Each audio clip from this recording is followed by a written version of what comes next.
Panel1, Microprocessor at 50, Looking Back and Looking Forward.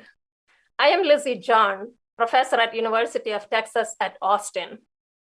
An amazing team of panelists are gathered here to reflect on the successes in the past 5 decades on microprocessors and also look forward to the next couple of decades. This is how Intel announced 4004 in November of 1971 in a full 2-page ad in the Electronics News Weekly.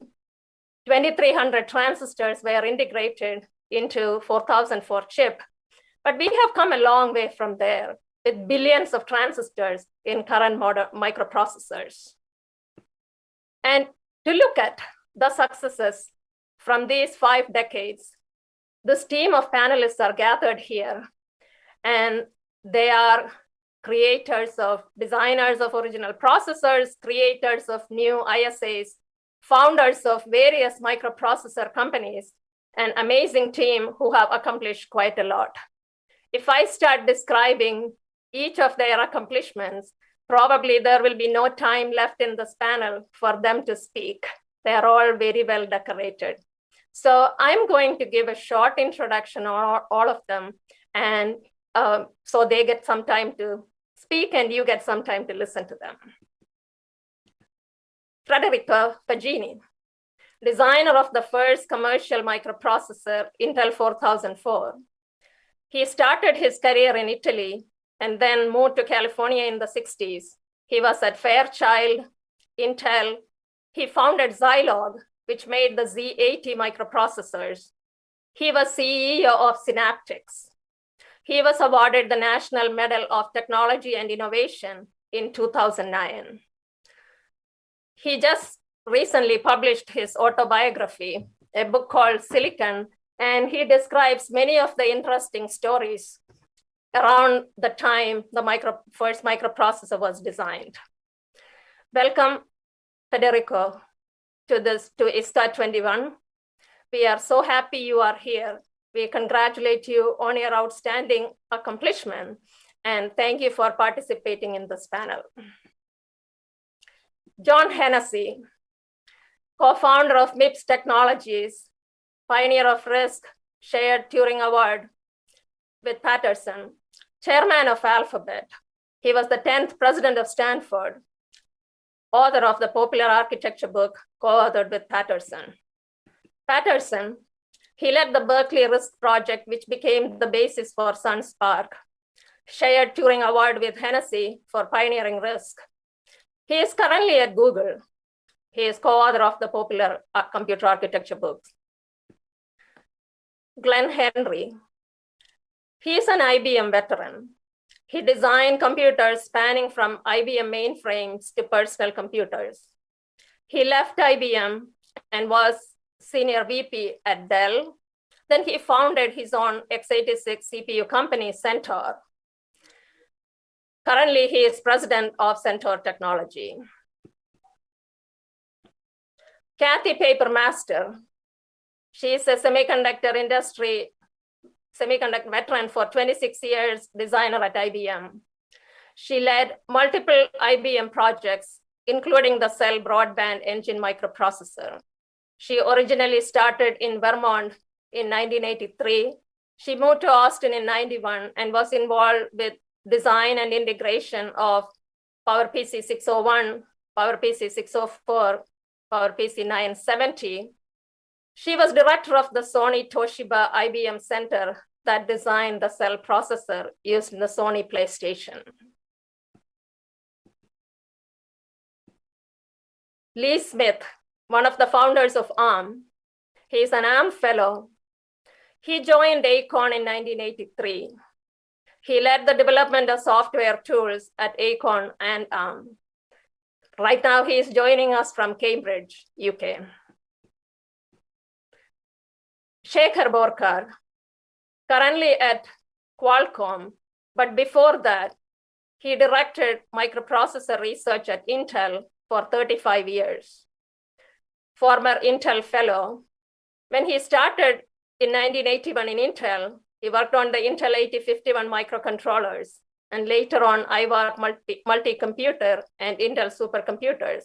After that, he has been doing research and influencing many of the processors that have come in the past 3 decades. Chris Rowan, co-founder of MIPS Technologies along with John Hennessy. Chris has the distinction of being the first PhD student of John Hennessy. Chris also founded companies Tensilica and Babel Labs. Tensilica was bought by Cadence. Babel Labs was bought by Cisco. Currently, he is VP of Engineering at Cisco. He's a big pioneer of the hardware-software co-design philosophies. Scott Gardner, he's an independent analyst specializing in microprocessors and AI. Currently, he is very active in the ML Commons and in the ML Perf benchmarks for machine learning. He was at IDT for 10 years. He was VP of Intrinsity, which was acquired by Apple. He was formerly a senior analyst at Microprocessor Report. And finally, I am here. Once I found Scott to moderate this panel, I didn't need to be here, but as ISCA program chair, I wanted to be personally here and welcome all of these distinguished panelists to this event. ISCA is very honored that you have joined us. Without further ado, I want to hand over to Scott to get the panel going.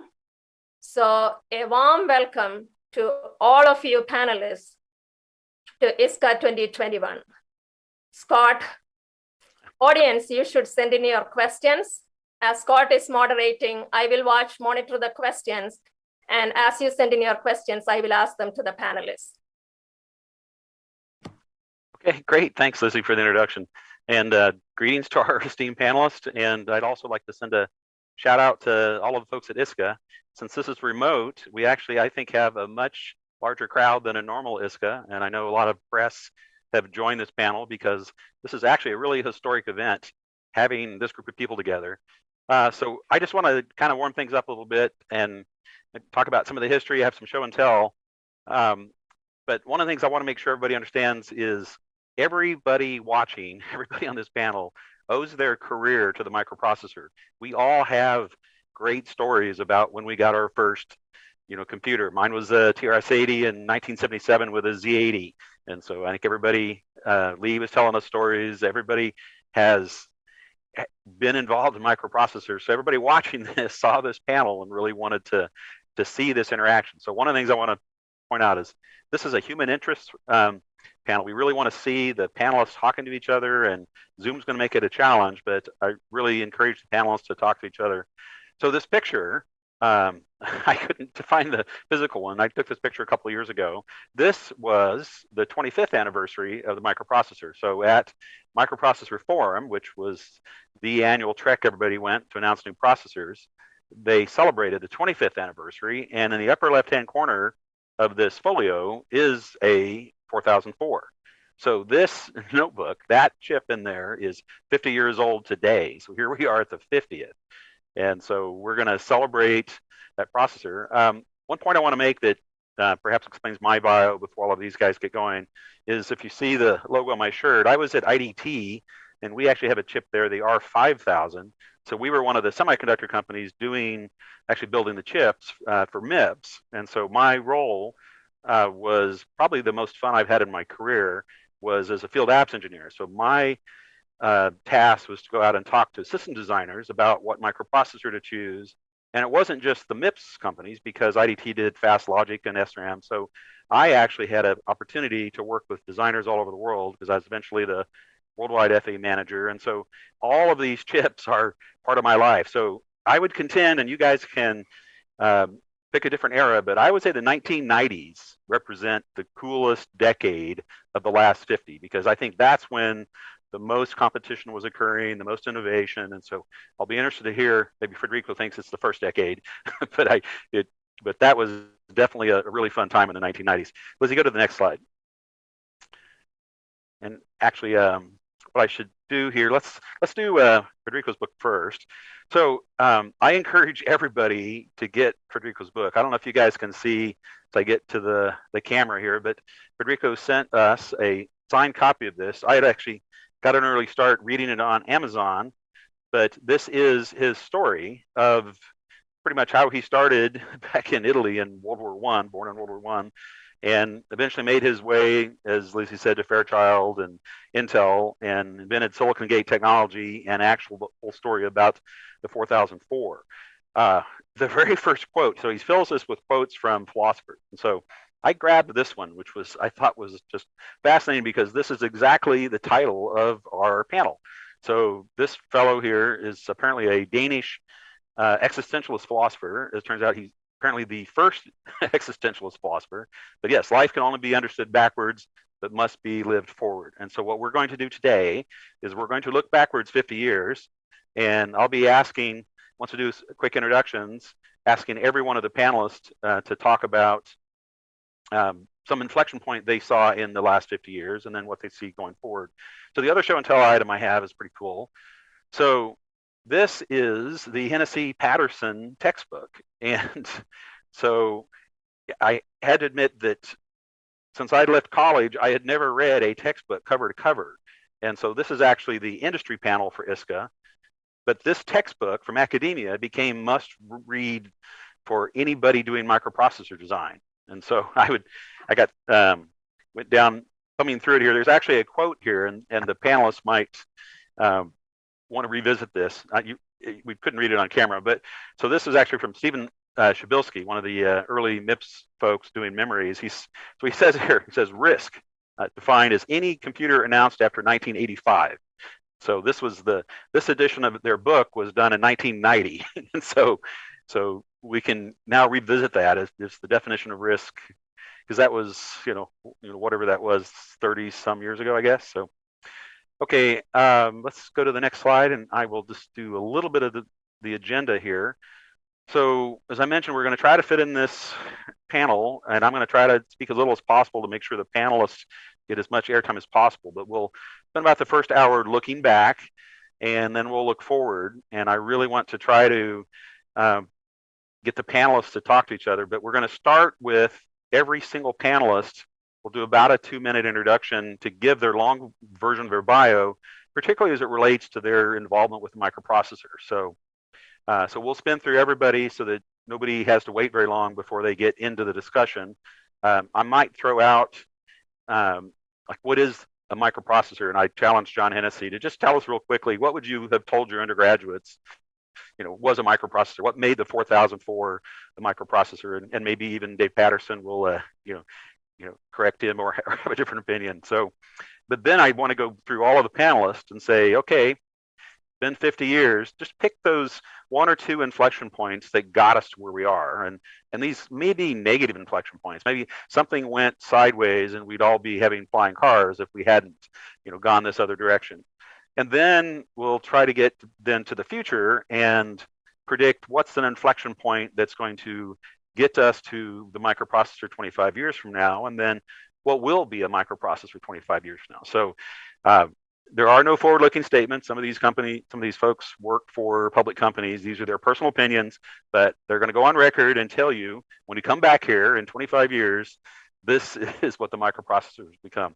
And then, as we mentioned, Lizy's going to be monitoring questions, and hopefully we have a little bit of time for that. So with that, let's can we get back to the order? I think the best thing is let's go ahead and start with Federico. Could you go ahead and tell your story in just a couple minutes, and then we'll just keep moving.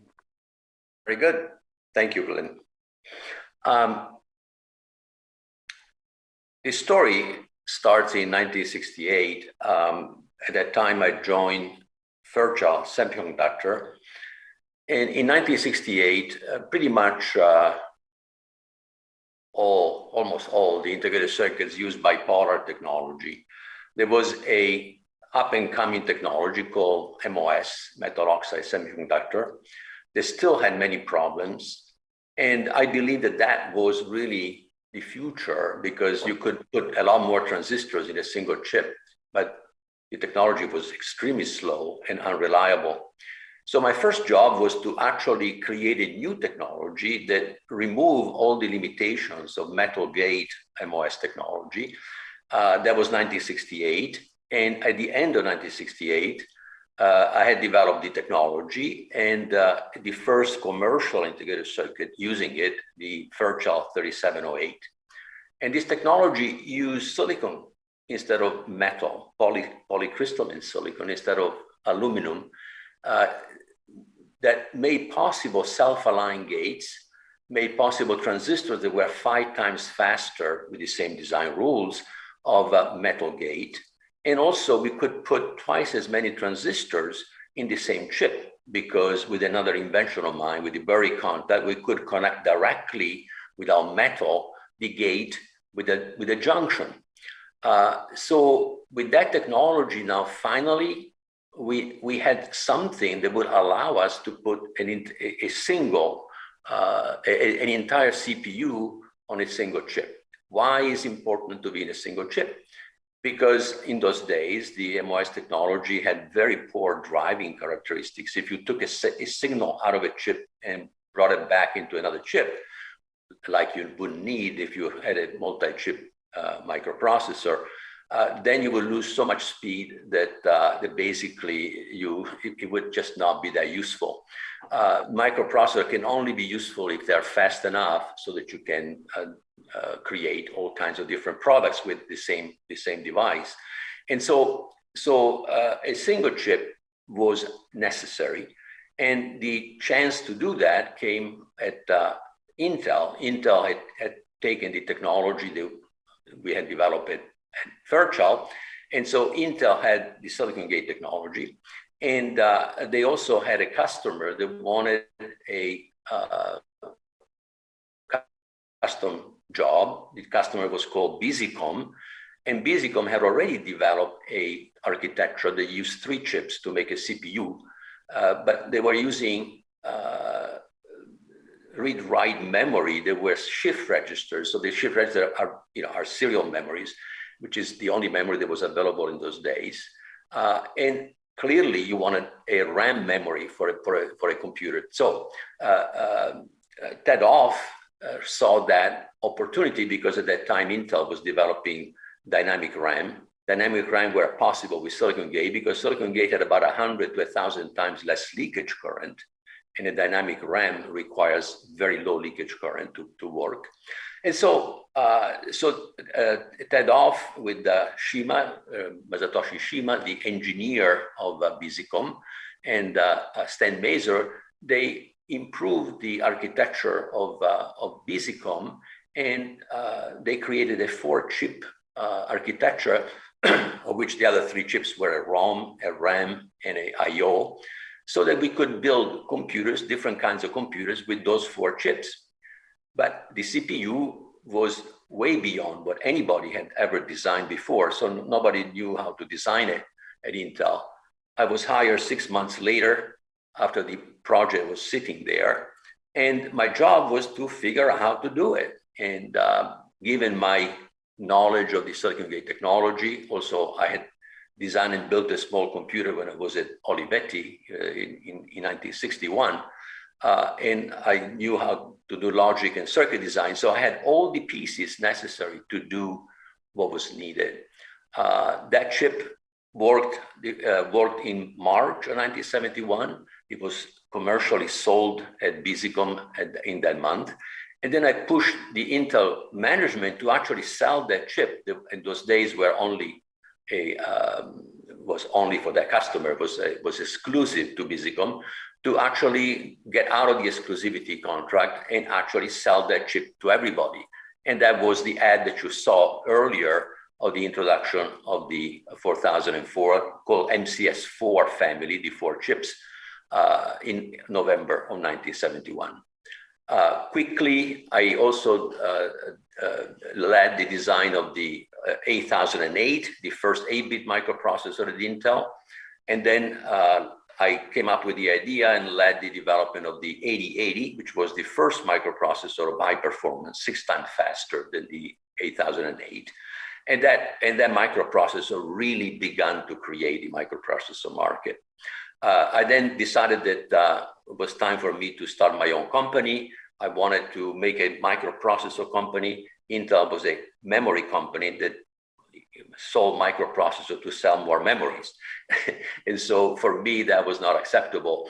And I thought the microprocessor were the future. And so I started Zilog. There I developed the Z80 with Shima. And that microprocessor was a very, very powerful device. In fact, I believe we were the first to use pipelining on the microprocessor, what defined RISC.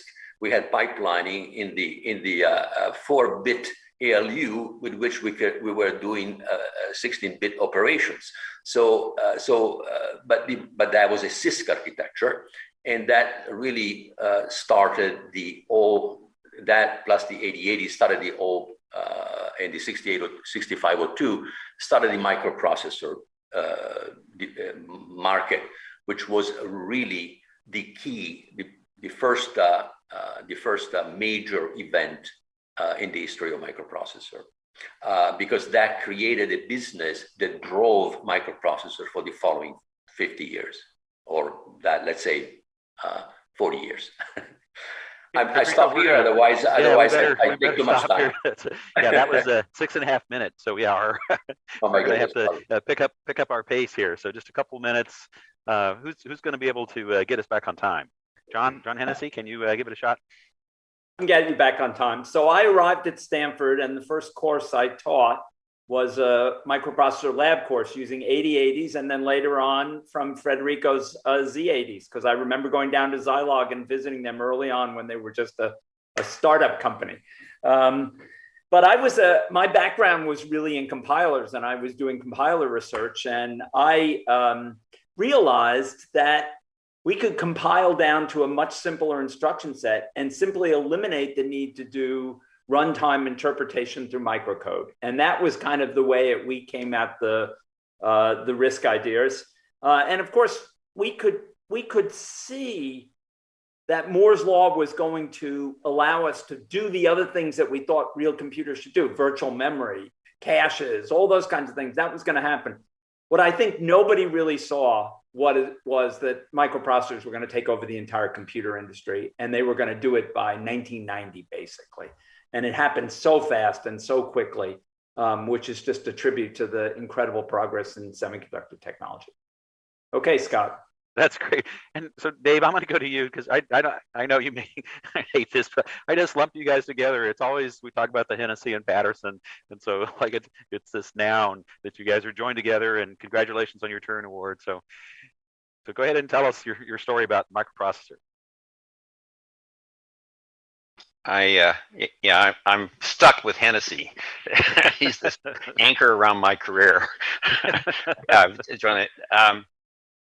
I just agree with everything that John says, but I actually did microprogramming tools.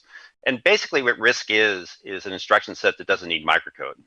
And the prevailing wisdom before then, you need to have an interpreter inside your hardware that did the microcode. And that was basically the inside. And then we all believed in Moore's law, like John said. And so everything that was in a mainframe computer was going to necessarily be in a computer. And John and I just got working on it when you could do a 32-bit microprocessor. And the mini computer industry had just recently gone from 16-bit address computers to 32-bit. And we saw you could do a 32-bit address-based microprocessor that was feasible.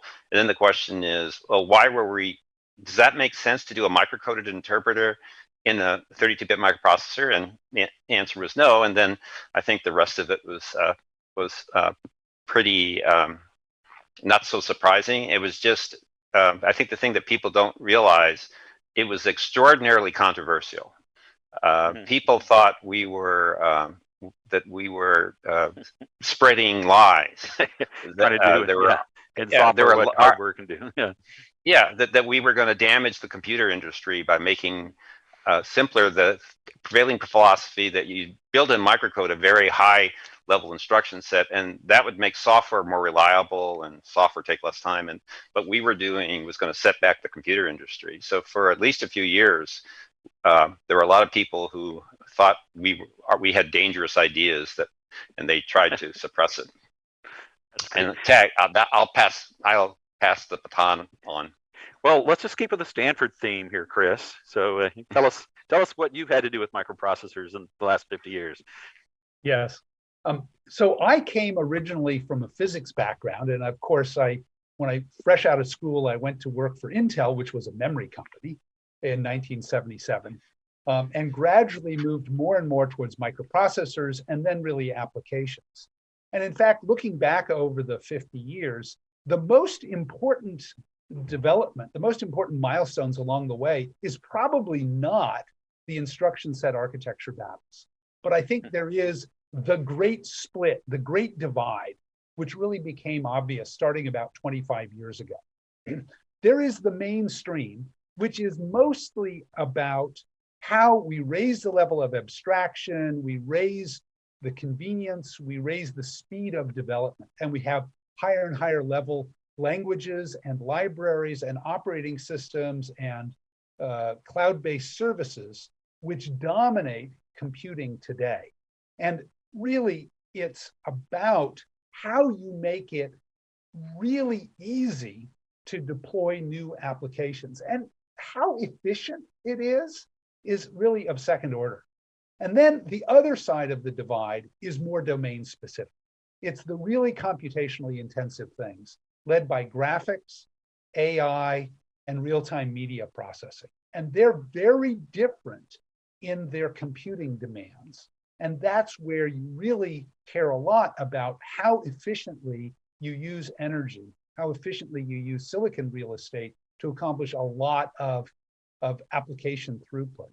And so standard architectures are about high development efficiency.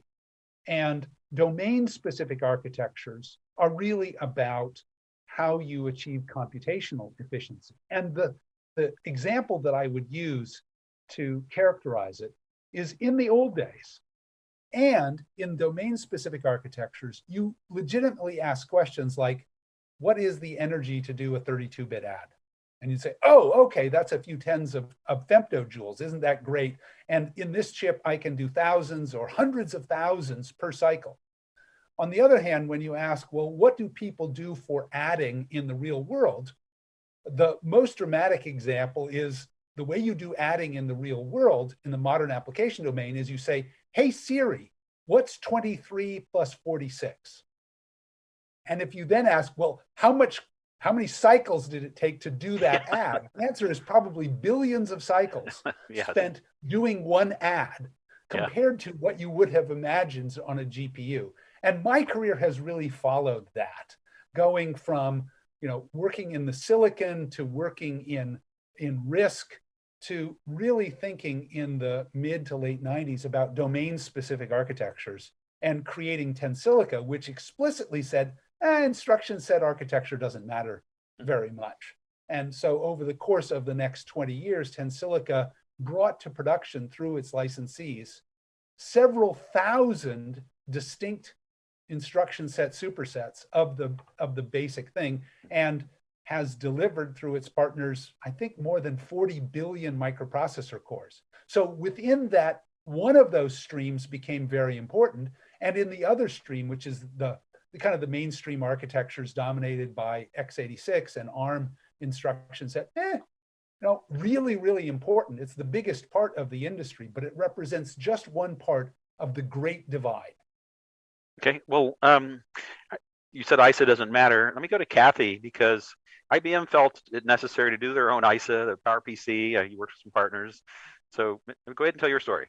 Yeah. So I joined IBM in 1983 in Burlington. I, like some of the others, I love semiconductor physics. I joined as a circuit designer at an interesting time too, when most of the bipolar work was done in East Fishkill, and they were really the cash cow for IBM. But in Burlington, Vermont, they had just launched, they went from NMOS to CMOS and silicon gate technology. So I love Federico's book. I love going back to that. It brought back tons of memories, or of my memories.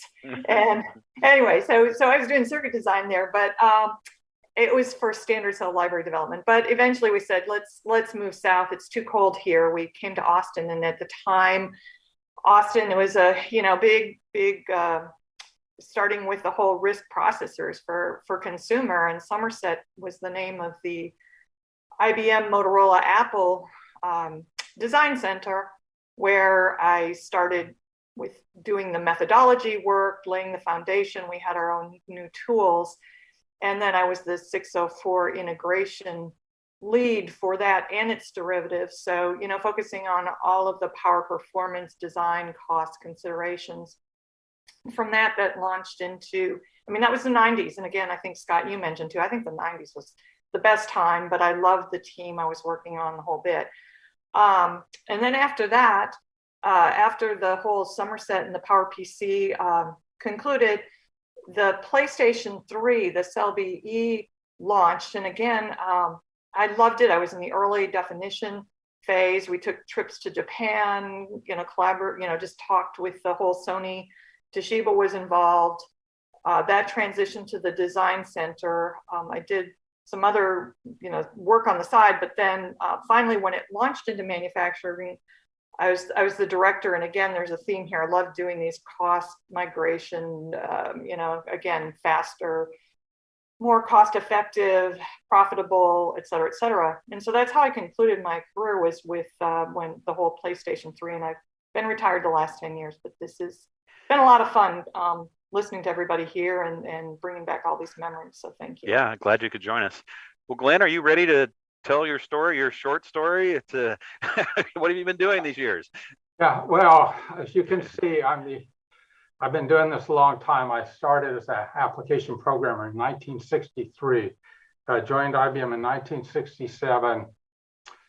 Was in the product division my whole 20 years, became an IBM fellow. And as the old guy here, I guess I'm the guy who's got to say there's nothing new under the sun. When I joined IBM in 7, roughly the same time that Federico joined Intel, IBM was shipping parts that had virtual memory, virtual machine emulation, caches, multiprocessing, out-of-order execution, a common API across very diverse implementations. And so it's the silicon technology, to me, that's the differentiator. Other than maybe branch prediction and a few other things, architecture has evolved naturally. It's the silicon that's allowed us to reduce the cost, the footprint, and the power along the way. Let me quickly finish because there's one system I want to mention in the spirit of nothing's new. One of my projects that got me to be IBM fellow was a thing called the System 38. It had an object-oriented instruction set. It had high-level machine stuff. It had a single-level store, the 48-bit virtual address. This is in the 70s. Everything's in virtual address space. There's no files, etc. Had built-in relational database and the API, etc. So there's a lot of developments independent of the silicon technology. So do you want to say anything about going to the dark side and building x86s and PCs? One of the ways to look at things in this industry, to me, is look at long-term effects. And the long-term effects, since we're here to talk about the microprocessor, are twofold. It's the silicon gate technology and the innovations that Federico had that made it realistic. And silicon gate is what allowed the size, the power, et cetera, to be reduced. But the other implication of what Federico did was the 8080, which drove the microprocessor. And ultimately, there's a direct line between the 8080 and the parts that we do at Centaur and at Intel and at AMD that are the modern x86 architecture parts. Now, I think that's a wonderful thing. Not everyone in the industry agrees. So for Centaur, we've been doing x86 processors for 26 years, and some of our customers are IBM, Dell, HP, Lenovo, and Samsung. So we're a real company, and I'll thank John Hennessy, who, in a way we won't talk about, actually helped make that happen. Okay, great. All right, Also, well, let's go ahead, Len. thanks to Glenn. Federico, because he was on the board of IDT, and we got our Yes. initial funding from IDT. We're now owned by VIA Technologies. Yeah, so a lot of us have this IDT heritage. Yeah. So let's go to ARM. So meanwhile, on the other side of the pond, this little company was doing low power processors, and you still are. You're the RISC processor that's still being very successful. That's incredible. Well, kind of. I think RISC and CISC have converged hugely over the years.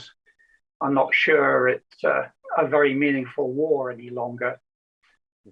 I started my career when I was still at high school. I wrote my first program for an IBM 360 in Fortran. And this was probably the formative experience. I first came across microprocessors when I was an academic at Edinburgh University, and it was probably 1980 or 81. And we were looking to build a 3M machine, a MIP, a megabyte, and a megapixel. And we were surveying the microprocessors available and finding most of the chipsets of the era wanting in one way or another. Cut a long story short, we eventually built a machine based on the 68000. I ported the portable C compiler to it via VAX VMS. I won't go into why it was such a circuitous route, but it was necessary. And at the end of it, I was pretty impressed that this thing could hold its own compiling C code with the department's shared VAX 11780. That was kind of one up in my career for believing that microprocessors were going to become real. I moved to Acorn in 1983, and they proudly presented me with a BBC machine, which was their creation. And it had a 6502 inside, and I kind of couldn't take this thing seriously. And I guess my history is I did computer-aided design tools, and then I did compilers, and the reality is 16 bits is just not enough code space for any of those things. You can do overlays. I've used overlay managers. I've even implemented one. It's completely miserable. DOS extenders weren't much better. So, you know, for me, the real world of computing on integrated circuits began when we got 32-bit micros. So I'll tell you what, Shekhar, I put you last. You had another point, Lee? Sorry, Scott, just to say that I was at Acorn when Acorn produced the ARM1. Oh, okay. So how long were you between ARM and Acorn at pretty much the same place? You've 30-something years? So, yeah, I was 7 years at Acorn, and then it's coming up 30. I can't do the arithmetic on camera. Yeah, I just think that's astounding. So yeah, everybody this is one of the ARM founders talking to us now. It's incredible. What I was gonna, if you're done, Lee, I'm gonna, Shekhar, what I'd like to do is start talking about inflection points. And you said you had a few slides, so I'll let you go ahead and do your bio and roll right into, okay, here's what I think, and looking back on the last 50, because you said you're going to be a little contentious, so I will let you go at it and give Shekhar a little time to talk about his past. But then, if anybody on the panel would like to make a point about his contention, feel free to jump in. Let's get a conversation going. Sounds good, Scott. Thank you. So my history is not as rich as everybody else's, but I'm a physicist. And I started my graduate school in the 70s and 80s, and I used 8-bit processors as well as 16-bit LSI 11 was the one that I used for my thesis. Then I joined Intel to work on the 8051 family of microcontrollers. And these microcontrollers, now you find them in your toothbrushes. Well, those days they were powerful machines. Then I switched on to high performance computing, followed by microprocessor research, and I'm a circuit researcher at heart. And I retired from Intel a few years ago, and now I'm with Qualcomm, and I'm working at the government division. So with that short introduction, let me show you what I want to share with you. So I'm going to first start with the panel questions. And the panel questions, I'm going to go through this very quickly. The first question that was asked was major challenges in the growth of the microprocessor. As I see them all the way from 80s to now, the major challenges really have been not technical, but unnecessary distractions, such as ISA wars. Chris mentioned ISA. ISA doesn't matter. I agree with you, but at the same time, Chris, ecosystem matters. So if the ecosystem doesn't matter, ISA doesn't matter. I completely agree with you. But some of us have to make a business. 50 years. Is it because of technology, architecture, compilers, or applications? And I think we are pretty much here in agreement. It's all of the above. The technologies provided transistors, but if you didn't have architectures to use and abuse them, you wouldn't know what to do with them.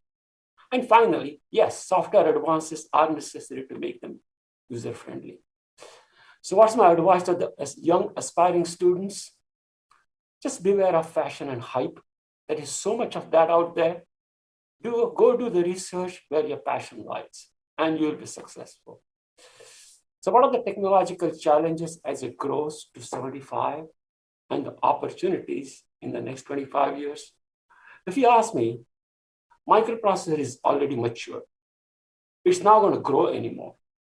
So really, the opportunities lie in how to use them wisely in a system. So what will the microprocessor in the 2040 look like? Nothing much. It's already mature. It's just like a NAND gate. A NAND gate is matured. We don't redesign it every year. In the 70s and 80s, I designed them. I don't design them anymore. I just use them from the library. So a microprocessor will be a building block. It will look the same. And it's the whole system that matters even now and more so in the future. So don't get fixated by what the microprocessor will look like, but really more think about what the system will look like. That said, let me complete my talk here in the next 2 or 3 minutes by showing what I see as the inflection points. And these are measurable inflection points as I see them over the last 30, 40 years. So what I'm showing you on the x-axis here is what I call the inflection points as seen by the circuit designer from the architectures. And on the y-axis, I'm going to show you the die area of these inflection points, the performance, and the energy efficiency. So for example, the microprocessors before on-die caches and before they were pipeline, when they had caches and pipeline, you quadruple the amount of die area, you double the performance without changing the energy efficiency much. At that time, the frequency was the king, and the power was about 5 watts. Then came superscalar. This is like Pentium. So if you look at the Pentium, compared to this, you triple the die area. You approximately double the integer performance, but you had a loss in the energy efficiency. Then you went further to out of order and speculative execution. When you went there, if you look at the die area, it almost doubled. There was a performance increase, but the energy efficiency decreased. Frequency was still the king. This was the late 90s or the mid 90s. Single thread performance was still the king. That's what everybody wanted. The power was about 25 watts. So everybody said, you know what? Frequency is the king. Next inflection point. And this is, Scott, your point about a bad inflection point. Deep pipelines. Pipelines 28 deep. Well, yeah, the frequency increased. The die size doubled. Performance increased a little bit. Energy efficiency decreased even further. Now, this is all with respect to the previous generation. So you can think about architectural innovations being extremely inefficient in energy efficiency as you moved across the inflection points. Then we said, you know what, frequency was a king, but in the early 2000s, that was about the inflection point here. Go back to non-deep pipelines. Frequency doesn't matter. It's a multi-threaded performance and the multi-cores. I bring it back to 45-watt envelope. So if you ask me about what we have done, there have been several architecture and engineering innovations, but in reality, there is no significant architecture advance after the 70s, which is the IBM 370. Again, I'm not saying no architecture innovations, but nothing significant since then. So thank you.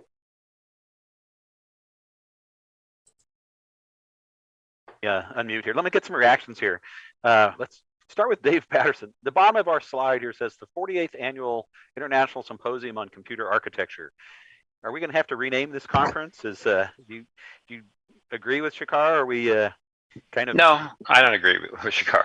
Okay, let's hear it. John and I in our Turing Award said the inflection point going forward with now that Dennard scaling is over and Moore's law is ending, is domain-specific architectures, like Chris was talking about. Mm-hmm. So an example of an architect, and so what's happening, and this is what I think what Chris said, Chris Owen said, is the ideas that didn't make it for general purpose computing are being resuscitated in for domain-specific architectures. So I think, Norm Jupi gave the first talk today about Google's latest TPU, and he also gave the first talk at ISCA in 2017 about the first one, which I think will probably go down as a classic accelerator. But old ideas resuscitated, in particular systolic arrays. So that was that kind of interesting idea. Did it really find a place? I don't know. But because of machine learning right now is matrix multiply is at the heart of it. That was the perfect match, basically a two-dimensional computer architecture. The systolic array, and tying that to a systolic array is a very powerful set of ideas. And more or less, every time you use one of the vertical services, you're using machine learning, and most of them are running on a dedicated accelerator that is a big matrix multiply unit that's using systolic arrays to great effect. So Dave, I didn't get that question out to you guys about what is a microprocessor. So would a systolic array qualify? It's not that. No. I said it's a. I think it has. I think what's a processor? It fetches instructions and executes instructions. And I think a microprocessor, where the name came from, is just a processor is inside one chip. I think that's what a microprocessor is, and that's a lot easier to do with Moore's law when there's billions of transistors than it was when there's thousands of transistors. So these big arrays of matrix multipliers, is there enough there to say, well, this is a microprocessor, or is this really just a compute unit? Whether the TPUs are often, GPUs are accelerators, they're plugging into servers is the way they're normally done. But they do fetch their own instructions. They do make branches and conditions and stuff like that. They don't typically have virtual memory accelerators, but that's a direction that things could go. But there seems to be, this is also the MIT paper, there's plenty of room at the top, is where the semiconductor is no longer lifting all boats. There's going to be opportunities for computer architects and software people to collaborate together to make big gains in important areas. And if you don't do that, things aren't going to get any faster. So I think there's plenty of opportunity for architecture innovation in the domain-specific architecture place, because you don't have to run, you're not stuck with, a million-line C++ program and trying to figure out how the hell to make that go faster. These things are written in higher level languages. It makes it much easier to innovate below them. And, the application world is transforming, at least pieces of it are transforming away from the way they used to build programs through learning from data and machine learning. This is a force of nature. I think this will go down. The big things in my career was, I guess, the microprocessor, the internet, the World Wide Web. Machine learning may prove to be something that's significant. And that's a revolution that's going through the whole software stack. And the opportunities for architects below, there's plenty of opportunities for architects below that, plenty of room at the top. Dave, that's great. It's a cool topic. Let me keep things rolling. You wanted to make a quick point, Shakar? Yeah, the quick point I wanted to make is, Dave, you are agreeing with me when I made the statement that the microprocessor by itself doesn't matter. It's a system that matters. And that's exactly what you described. Thank you. I don't, the microprocessor matters. I think the microprocessor matters. You can't have a system without a microprocessor. I got a few more people I want to bring in here. John's been nodding a lot, so let me get him to make a comment here real quick. So I agree with Dave. I think what Shekar's point misses is if the software model changes, the hardware model's got to change, because the instruction set is the interface between the hardware and the software. And if you think about what happened, those early microprocessors, we programmed them. We programmed them in assembly language. You couldn't use anything else. There wasn't enough memory in the machine. You had to squeeze every bit out. And then, of course, the RISC inspiration came from a high-level language viewpoint and the emergence of Unix. And this new thing, you've got to have CUDA to program GPUs, things like TensorFlow to program these other machines. And if the software model continues to change, then we ought to be willing to think about how the hardware model can change accordingly. So let's keep rolling here. These were the two professors that teach computer architecture. I think Lee and then Chris, you both had some comments. Start with Lee. Yeah, I felt that we ought to be making a distinction between the control plane and the data plane. It seems to me that in the control plane, Shekar is absolutely right. There's nothing new. There's nowhere to go. And, it's done. And everything you're talking about otherwise is doing more than just that general purpose control plane compute. It's all involved in shoveling huge quantities of data. And there's probably a control plane processor as the host. Looks just like every other one for the last 30 some years. So almost certainly, I would argue. Glenn is agitating as well. You want to jump in real quick, Glenn? I promise Chris, but go ahead. Well, I think the discussion of what's a microprocessor is silly. All we have are processors these days. The best microprocessor around, in my opinion, is in the IBM Z15, what you'll call a mainframe, but it's one chip, and it's really, really powerful. I didn't mention something, so I'll put in my special thing here. I'm a part-time professor at the Naval Postgraduate School doing research in processor security.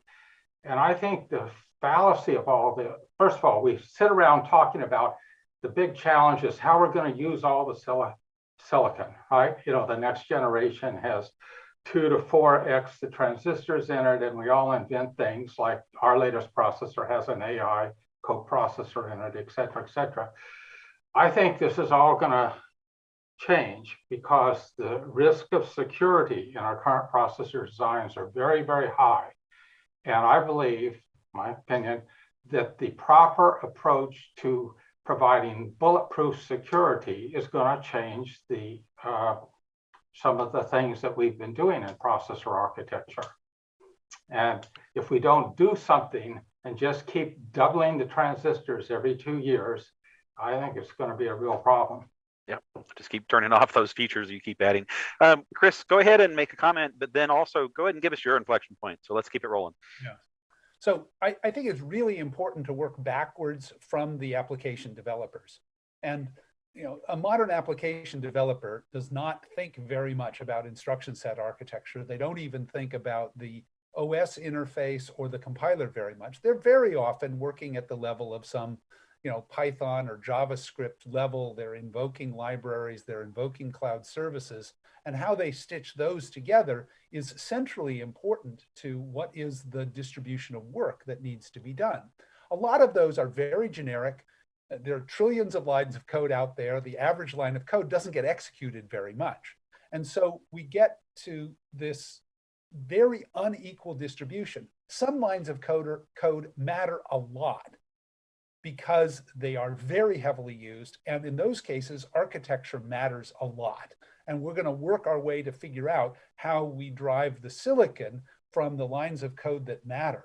But in terms of the overall impact of the IT universe, that's very much more driven by how productive the environment is. How can we create new services which, while they may not really execute a lot, still matter a lot to the environments in which we live? And so this leads us inevitably, I think, to hybrid architectures, where we're going to try to put together the best of both worlds, such that the average line of code is compiled and runs almost transparently, and you don't really matter, doesn't matter very much what it runs on, so long as it gets done. It's very much more about ecosystem than it is about instruction set architecture. So do you think On we'll the have other fully hand- heterogeneous systems and heterogeneous operating systems? And sure. And you're going to have to paper over the fact that it's heterogeneous so that nobody really notices. Yeah. Some parts of it are going to matter a lot, and where you're really going to push the envelope on efficiency. Given that standard scaling and Moore's law are not going to give us those increases in efficiency, it's in So domain. Chris, I want to get back to Federico real quick. Go ahead. Do you have an inflection point you want to leave us with? But looking back the last 50 years, what would you pick?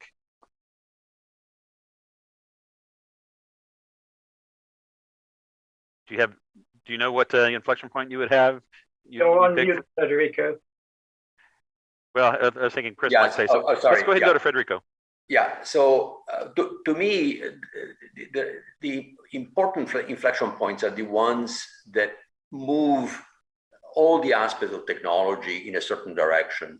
And so for me, the first major inflection point was personal computer, and especially when IBM decided to enter the business and have a PC that was open, an open system, and which created an incredible frenzy of applications, ideas, and so on, and drove the market for 40 years.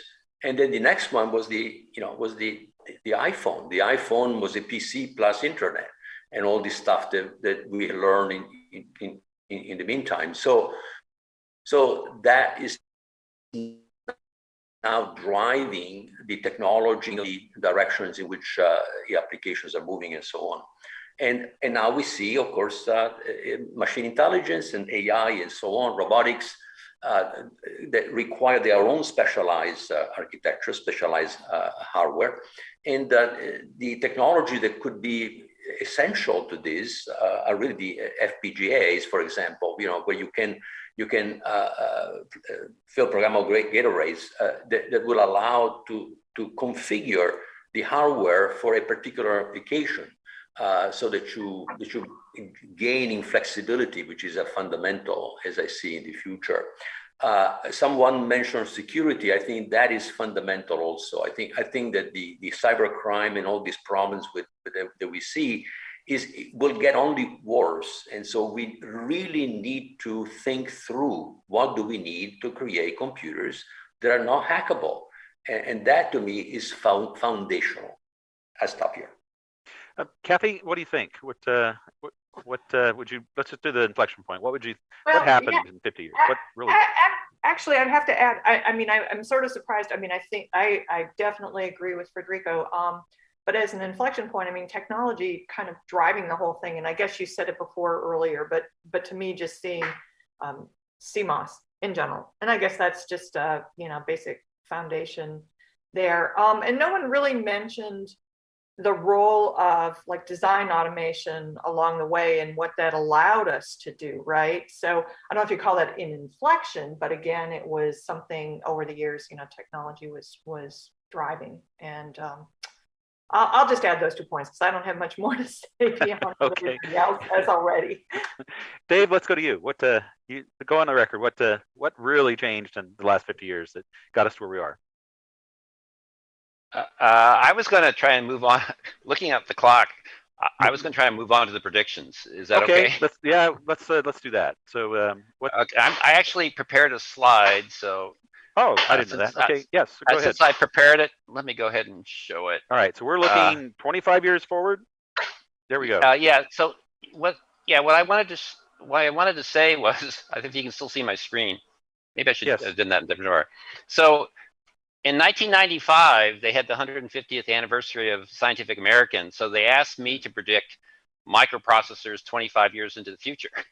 So last year. Okay. yes, and so I was able to read what I said. And so what I said was, and when I looked at a bunch of predictions from the past of the future, they were very exotic. You know, computers would be made of biological material. We did optical computing.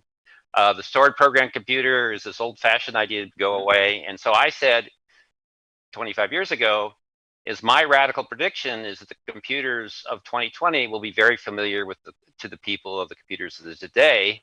And then, you know, speculated that we'd have, you know, more processors per chip, and, you know, the chips would get really big, and we'd also have really tiny ones, and those things had to be true. But the Scientific American people thought that was such a boring prediction that they had an insert where they said, what about you know, single element electrons or biological computers and reversible logic? If you remember reversible logic. Yes, so yes.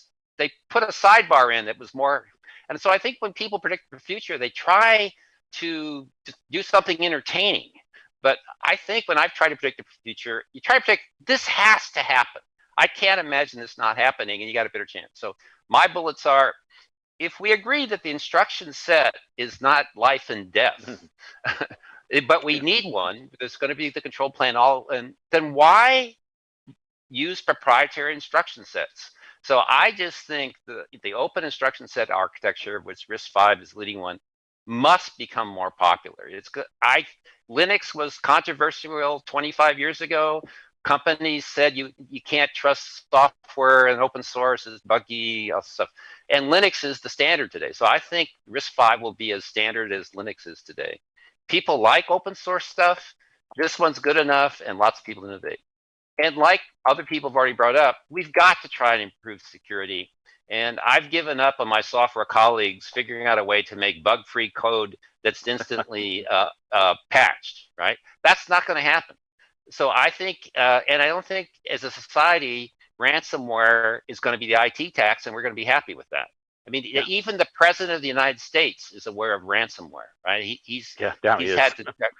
I think it's up to hardware people, computer architects, to attack this. There are people doing really interesting work now. You know, seeing the first bullet, RISC-V is an open architecture. You don't have to work for one of these companies to get it. Have industrial strength ideas and get a whole software stack to be able to do it. Quantum computing that we haven't talked about, you know, it's there's a lot of excitement about it, but it's a cloud thing. It's not an edge thing. So the edge is still going to be important. I don't know if CMOS is going beyond 2 nanometers, but we've got to have something there. And so my prediction from 2020 for 2045 is the same as it was more or less in 1995, is that the stored program concept is too elegant. It's going to look like machines of the past. It's, you know, at least the edge is going to look like Siemens fans. So I think if we're around in 2045, it's not going to be startling. So that's my speech.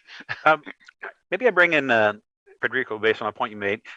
We had a chance to geek out for an hour and a half or so the other night. And he said we're probably looking at a gap after about 3 nanometers. That, you know, it's going to have to be something clever. Something's got to happen. You know, it's pretty clear once you get transistors the size of the silicon atom that, you know, you've reached a point at which something major has to happen, and it might be. But not only does it have to happen, it has to beat CMOS at 3 nanometer in terms of manufacturability and cost. So we could plateau for a while. You know, I always marveled that we got to design chips where the technology was moving faster than any engine in the world. We could end up stuck in, like other engineers in other fields, and have to build it out of the same material every year and still innovate. Which you'd argue that architecture matters. Go ahead. Well, go ahead, Federico. Yeah, that's what I think as well. I think that we are about to plateau. I don't see much hope below 2 nanometers. You know, with current technology, being able to do the many things that we do with silicon, we don't do just one thing. So then what can we get? You know, where can we get a technology that can work at room temperature and that can do better than silicon? I think, despite the fact that this is, you know, more science fiction today than real, that biology is the answer, but that biology, the answer will come probably 30, 40 years from now. The beginning of the answer will come 30, 40 years from now. I don't think that we will have something viable that could compete with silicon anytime sooner than that. So Shekhar, you got something controversial for the next 25-year microprocessor? Yeah, I think, I mean, I'm sort of in agreement with this panel, but I'm sure that they will decide to disagree with me, so that's okay. So the point is here really, I agree with Federico. The technology, at least there is nothing in sight for me to replace CMOS in the next 15 years. Because if it's in sight today, it will happen in 15 years. It's nothing in sight. So with that said, we are engineers. We are not going to give up. We've got to keep the quote unquote Moore's law alive, at least in some shape or form. And it's about time now that despite the lack of technological advances, now we're going to get really wise. In the past, we used architectural advances to use the transistors that were freely made available. Now is the time to think backwards and see what are the architectural advances that I can use in the future, especially given that the technology is not improving. So some of the things that Chris mentioned, I agree with them, which is the things like domain specific. Yeah, I mean, to me, when you look at the domain specific solutions being integrated in a system means a lot of things to a lot of people. To me, an SoC is a system in which you have domain specific application processor sitting on. So it's that kind of a system level thinking that we need to do and not get fixated by a monolithic microprocessor. So I stopped there. John Hennessy, you're going to be back in 25 years. You're going on the record. There are press here, and they're going to write this down. Professor John Hennessy said the microprocessor. Yeah. So I think we're going to find that machine learning is even more useful than we thought. Just lots of applications are going to get moved to that space. We're going to use massive amounts of computing resources to do training and massive amounts of data to train those machines. And we're going to write less code. And you just have to look at Google's natural language system, right? It's a 1/100th the number of code lines. And it's more accurate than the previous system that was based on phrase-based analysis. So I think that's going to happen. I'm afraid that I agree with Federico. There may be an extended period here where we don't have a new technology and we're just going to have to innovate without the approach we're so used to from Moore's law. And think of what happened when we had tubes before the invention of the transistor. There was a long, steady period. Tubes did not get better much faster. Yeah, right. And we had a lot of issues with reliability and other things. We could have a similar kind of situation at the tail end of Moore's law. That's cool. So Lee, what do you think? 25 years from now, you'll still be at ARM? No, absolutely. I have plans, and they don't involve being in our 25 years. I think the panel has kind of come full circle, but it's answered its own question earlier. The way we prolong Moore's law is by exploiting more special purpose hardware. That just seems blindingly obvious. And the proof point's in your pocket. Mm-hmm. The baseband processor in your mobile phone contains a shed load of special purpose hardware for every radio modem your phone can do, and for the camera, and for video encoding, and probably video decode too. Arguably, the GPU that drives that giant screen is nothing but a special purpose piece of hardware.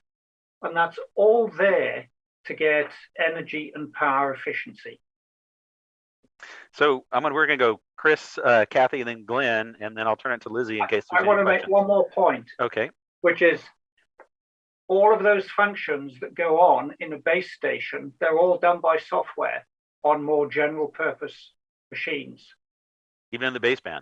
All that radio baseband stuff is done by software-defined radio. That's amazing. The reason it's that way is it allows the deployment of radio standards to be incremental Yeah. and upgradable. And those base stations have to last not 2 years in your pocket, but 25 years in the street. So, No, but yeah, I know the panel's not me, but that used to be science fiction. The idea that you could do software-defined radio and program the baseband to talk to any of these standards. So Chris, go ahead. What will it look like? Well, I think that it's true that Moore's law has decelerated such that we're not going to get the energy per operation or the clock frequency increases that we got used to for a while. We still have actually a lot of headroom with respect to parallelism. And that means that any application which admits to parallelism is going to continue to thrive, particularly in the hands of computer architectures. Machine learning is exciting in part because it leaves room for an enormous amount of parallelism. And we'll see that at a higher level as well in parallelism between subsystems, some of which will be the general purpose programming glue, and some of which will be the nodes that exploit specific domain problems. But we will see continued progress in performance overall, and we'll see progress in productivity in these high abstraction, but it will be built on this heterogeneous mix of general purpose and domain-specific architectures that will be extrapolatable pretty easily from what we see today. So I'm an incrementalist as well. Okay. 25 years from now is not going to look so different, except that the number and variety of domain-specific subsystems will be much larger, and the general purpose architectures will have unbelievably long lifetime because of the ecosystem for that glue. So Kathy, you're going to come out of retirement and do a DNA computer? No, but the technology node discussion is fascinating. It made me think of some other things, because if we really think the technology has that will be stuck, so to speak, then TSMC obviously has some lead on Intel and other fabs. Does that mean that they can catch up? I don't think TSMC would let that happen, but then at the same time, then you have to think about like AMD processors, Intel, NVIDIA, what are they going to do? How do they differentiate themselves in addition to, the technology and some of the leads you can get through that? So that by itself is an interesting discussion. So I'm not quite sure it's going to be completely stuck, but I guess we'll wait and see. And other than that, I mean, I guess, I'd like to just say it's exciting to see more and more, heterogeneous compute, leveraging vector computation, is pioneered by Cell. Cell was difficult to program at the time. Hopefully we, come and continue to evolve with that along the way. But, the burden on software to utilize these accelerators, hopefully they're lower those burdens, and maybe we'll see advantages that way as we look to the future. Anyway. Excellent. Well, Glenn, I'm anointing you a visionary, and then we'll let Lizy see if there's any questions that came across on the Q&A channel, and then I will be done. Well, I don't think there's any great need for more technology. The things that we talked about, the AI, cryptography, compression, what have you, they're all very regular. And you can do a lot with the technology we have. As you can see, pouring more transistors into the general purpose processor is bad, in my opinion. That's where the security leaks of today, which by security leaks, I'm including, of course, bugs, right? The security leaks of today come from. I used to give a talk, I did it for 7 years in microprocessor form, on the evilness of out of order execution. Yeah. Of course, that was before we did it, but still, the benefit you get, the cost, performance, power benefits are all wrong. And we're doing that today. We sit around saying, well, let's see, in our next part, we could use 1 billion transistors per core. Let's, how will we do that? What funny things will we do? Oh, we'll have a 40-stage pipeline, blah, blah, blah. Yeah, right. The wrong direction, and the general purpose processor part of the world doesn't need more technology. The performance limit today, as we all know anyway, is memory access. Right. Latency. Yeah. That's where, if we need silicon, that's where we need to use it. Yeah. So Lizy, do you want to chime in here? You've been getting people been just pouring questions in the channel. There are many questions in the channel, so I will ask the first one. The first DRAM 1103 was introduced a few months before microprocessor 4004 by Intel. DRAM has since sticked around for the past 50 years without much changes. What do panelists think of emerging non-volatile memories, and how would these emerging NVM impact microprocessors in the next 25 years? Who wants to take that question first? I can give it a shot. Lee, go ahead. Dave was saying Just something. raise hands and just go ahead. Yeah, Dave, go ahead. Me? Okay, sorry. I was just saying it's really hard for a new memory technology to win. In my career, there was all kinds of them. Bubble memories at IBM, all kinds of things. You have to find a niche and win in terms of cost performance and be able to grow the volume. So flash memory made it. You know, well, original semiconductor replaced core. Flash is a viable one, but for the new non-volatile memory technologies, many of them are promising, but there has to be a way for them to get to their volumes and get cost effectiveness. So it's a commodity kind of industry. It's a really hard thing to do. So I'd be great if one of them makes it, but I don't know which one will or why. Chris. And they've almost always used some difference in process technology. So they really only work pretty far out in the memory hierarchy, which means their interactions with the microprocessor design is sort of second order. So they're important at the system level, but not so much in direct influence in what you put on that chip. But, you know, sometimes people say, or because the capacity is so high, we could rethink about the memory hierarchy entirely. And maybe, you know, although slow, the large capacity allows you to design different kinds of memory hierarchies. Does anyone have an opinion about that? Well, I think one of the problems we're going to have is that SRAMs are starting to slow down compared to logic in the last 5 or 10 years. It was one of the first talks in Norm Jupe's recorded version of his talk. And that's gonna mean we get a bigger gap now, despite the fact that we keep growing caches. We're gonna see that the memory wall become increasingly a problem as we go along. Shekhar, you seem to have an opinion. Yeah, there are 3 rules in memories, external memories, not integrated memories. Number 1 is $1 per bit. Number 2 is $1 per bit. And number 3 is $1 per bit. So if we can beat these 3 rules, the only 2 technologies I see for the next 10 years are DRAM and flash. We can spend 2 hours discussing these, but that's my bottom line. And they also be software issues with non-volatile memory to create the volume you need for that technology to break through. You need portable, attractive software level models of how persistence works. And that's still a research topic. And that suggests to me that it's at least 7 to 10 years away from being a deployed technology. And it's got to be pretty much right first time to generate the volumes that will displace or attack flash and DRAM.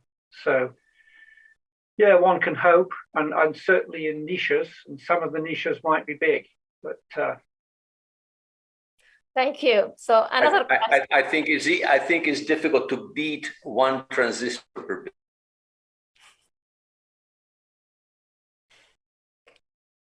Yeah, I think Federico. Yeah. In other words, you cannot have half a transistor per bit. That's a problem. And we're already there with the 2 type of memories that they are dominant in the market. So I see absolutely no way to go beyond that. There was a time where Spintronic was hopeful that it would create a memory that had all the characteristics of the sum of the 2, but they couldn't even come close. So. Okay, there are lots of questions, so I think I'll move on to the next one. Do you feel that various fabrication companies are rushing through silicon technology nodes without extracting most out of a node before advancing to the next node? Who wants to take that? That's what Intel's doing right now. It's slowing down the technology development so it can make the most of it before it moves to the next process. Shager. Yes, you have to be careful when you look at the nodes and their numbers. Don't go by the numbers. Go and look at some of the characteristics of the process technology, such as what is a contacted gate pitch. And then you will see the difference between 10 nanometer of Intel's versus 7 nanometers of TSMC. Go take a look. And then you will find out, yes, the technology has slowed down, but not as it's hyped by the media.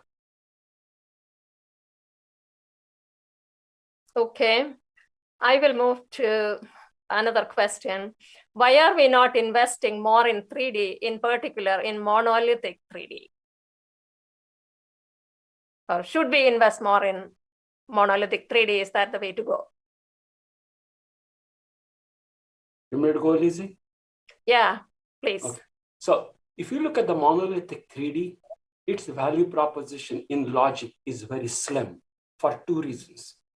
One is extracting the heat out of stacked transistors because your power density, you're already limited by the power density and you're going to exasperate it. So and second is designing with the 3D integration of logic is so cumbersome despite the fantastic design tools we got. So the niche where it really works is stacking regular structures like DRAMs. So the DRAM stacking has been successful, but not so in the logic for the reasons I just mentioned. Yeah, flash too, right? But that's it. Yeah, the power is one of the big challenges. Okay, another question here. Commercial planes are limited to 950 kilometers per hour. Speed limit for cars exists in almost every country. Why can't we accept an upper bound on VLSI integration?